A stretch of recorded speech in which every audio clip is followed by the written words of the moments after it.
from O'Shaughnessy Stadium on the campus of the University of St. Thomas in St. Paul. It was number 2 St. Thomas defeating Wisconsin-Eau Claire by the score of 52-7. I'm Pat Coleman. This is my D3 report, and don't have final stats, and there were no live stats from this game. I do have halftime stats, and that'll be what we'll have to deal with. But since the Tommies rolled out to a 32-7 lead at the break, you get a pretty good impression of what St. Thomas's first game is all about just by looking at those first half numbers. And it starts with Matt O'Connell, the junior quarterback now in his second year as a starter, rushed for over 100 yards in the first half alone, and at halftime he was, at least unofficially here, 8 of 11 passing for 104 yards, 8 of 10 passing.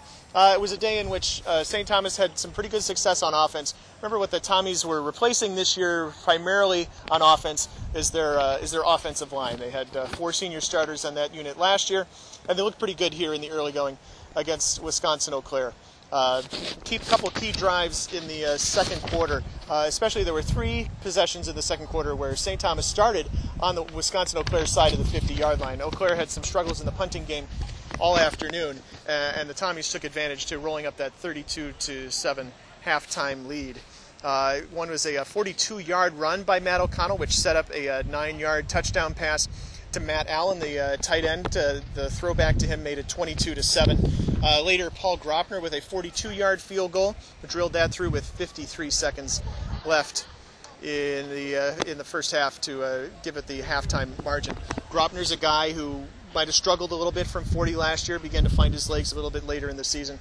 For those of you who remember the Stag Bowl, the Tommies pulled out the fake conversion last year. They did it on a field goal in the Stag Bowl and converted it with a touchdown here.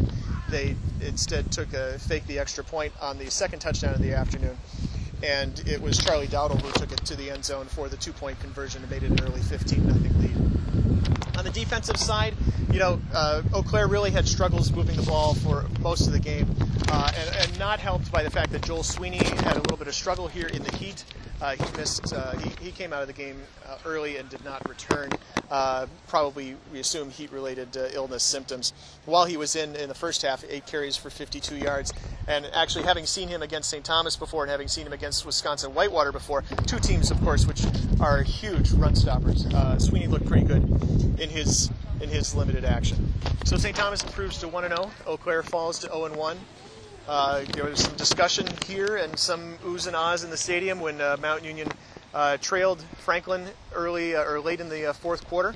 Mount Union, of course, came back and won that game. And Mount Union had 13 number 1 votes, and St. Thomas had 7. Linfield had the other 5 coming into the week. So we'll see how that plays out the rest of the way. And, of course, you'll see the updated top 25 on our site on a Sunday afternoon or early evening.